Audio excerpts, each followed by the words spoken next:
അപ്പോഴേ ഞാൻ ഒരാളെ പരിചയപ്പെടുത്താം. ഇതുപോലെ നിങ്ങളുടെ ക്ലാസ്സിൽ ഇരുന്ന് പഠിച്ച കക്ഷിയാണ്. കണ്ടിട്ടുണ്ടോ ഇങ്ങനെ? ഇല്ല. നമ്മുടെ ചെറിയൊരു ക്ലാസ്സിൽ ഒരു മൂന്നാമത്തെ ബെഞ്ചിൽ ഇരുന്ന് ഇവന്റെ ഒരു കൂട്ടുകാരനുണ്ട് കേട്ടോ. അവന്റെ കൂട്ടുകാരൻ ബാക്കിൽ നിൽപ്പുണ്ട്. അവൻ ഇനി ഫൈനൽ എഴുതാൻ പോകുന്നേ ഉള്ളൂ. ഇവർ രണ്ടും കൂടെ ഭയങ്കര കോമഡിയാണ്, ഒരു രക്ഷയില്ല. അപ്പൊ ഇവനിപ്പോ 22 വയസ്സേ ഉള്ളൂ. He becomes A qualified chartered accountant. അടിപൊളിയല്ലേ? അടിപൊളിയല്ലേ? നോക്കി വെച്ചോ അടിപൊളി പേരാ.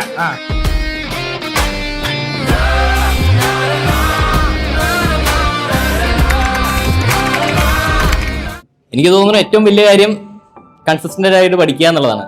അതിന് പറ്റിയ ഏറ്റവും ബെസ്റ്റ് അറ്റ്മോസ്ഫിയറും ബെസ്റ്റ് ഫാക്കൽറ്റീസും അതുപോലെ മാക്സിമം സപ്പോർട്ട് തരാനായിട്ട് അതേപോലെ കുറച്ച് കോർഡിനേറ്റേഴ്സ് ഒക്കെ ഇവിടെ ഉള്ളത്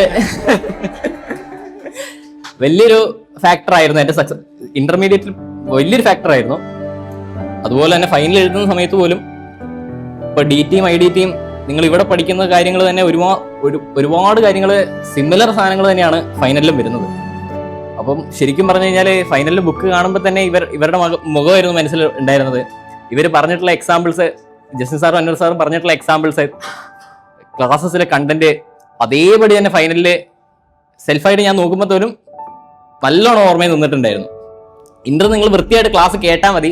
അത് നിങ്ങൾക്ക് ഇപ്പം മാത്രമല്ല ഫൈനലിൽ അത്രയും തന്നെ ഉപകരിക്കും. അത് പറയാൻ വേണ്ടിയാണ് മെയിനായിട്ട്. അപ്പോൾ കൺസിസ്റ്റന്റ് ആയിട്ട് നോക്കുക, അന്നന്ന് പഠിക്കുന്നത് മാറ്റി വെക്കാതിരിക്കുക. ഞാൻ ഫൗണ്ടേഷനിൽ ഇന്ററിലും ഫൈനലിലും സ്ട്രിക്റ്റ് ആയിട്ട് ഫോളോ ചെയ്തിട്ടുള്ള ഒരു റൂൾ അതായിരുന്നു. ക്ലിയർ ആവാൻ ഏറ്റവും ഹെൽപ്പ് ചെയ്ത ഒരു റൂളും അത് തന്നെയാണ്. അതിനു വേണ്ടിയുള്ള എല്ലാ അറ്റ്മോസ്ഫിയറും ഇവിടുന്ന് കിട്ടും. നിങ്ങൾ ചെയ്യേണ്ട കാര്യം എന്ന് പറഞ്ഞാൽ പഠിക്കുക എന്ന് മാത്രമാണ്.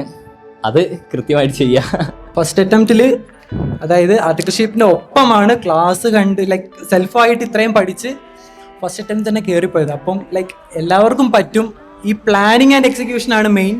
ശരിക്കും എനിക്ക് തോന്നുന്നു പ്രീവിയസ് ഇയർ RTP MTP കുറച്ച് നോക്കിയത് DTI DTD ആയിരിക്കണം. കാരണം ടാക്സിലെ ചേഞ്ചസ് വരുന്നതുകൊണ്ട്. പക്ഷെ ക്ലാസ്സിലെല്ലാം ഉണ്ട്. നിങ്ങളുടെ ആ ഒരു ചെറിയ നോട്ട്ബുക്കിലെല്ലാം ഉണ്ട്.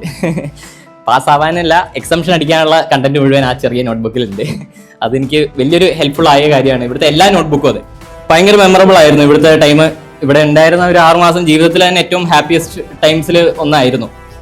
ഇവിടുത്തെ എല്ലാവരുടെ നിന്ന് കിട്ടിയ സപ്പോർട്ട്, ഫ്രണ്ട്സ് ആയിക്കോട്ടെ, ഫാക്കൽറ്റീസ് ആയിക്കോട്ടെ, കോർഡിനേറ്റേഴ്സ് ആയിക്കോട്ടെ. ഞങ്ങൾ ഉച്ചയ്ക്ക് അവിടെ പോയി താഴെ കോർഡിനേറ്റേഴ്സിൻ്റെ അടുത്ത് പോയി കഥയൊക്കെ പറഞ്ഞിരുന്നത്, തമാശ പറഞ്ഞ് ഇരിക്കലുണ്ടായിരുന്നു. ക്ലാസ്സിൽ രാവിലെ 8 മണിക്ക് ക്ലാസ് തുടങ്ങിയിട്ടുണ്ടെങ്കിൽ വൈകുന്നേരം വരെ, ജസ്റ്റിൻ സാറിന്റെ ക്ലാസ് ഒക്കെയാണ്, ഞാൻ രാവിലെ തൊട്ട് വൈകുന്നേരം വരെ ചിരിച്ചുകൊണ്ടാണ് ഇരുന്നത്. പക്ഷെ വൈകുന്നേരം വീട്ടിൽ പോകുമ്പം തലയിൽ പഠിപ്പിച്ച കണ്ടന്റ് ഉണ്ടാവും. അതായിരുന്നു ഇവിടുന്ന് കിട്ടിയ ഏറ്റവും വലിയ ബെനിഫിറ്റ്. അത്രയും എൻജോയ് ചെയ്തിട്ട് ക്ലാസ്സിൽ ഇരുന്നിട്ടും ക്ലാസ് കഴിഞ്ഞ് പോകുമ്പം കാര്യങ്ങളെല്ലാം മനസ്സിൽ നല്ല രീതിയിൽ ഓർമ്മയിലുണ്ടായിരുന്നു.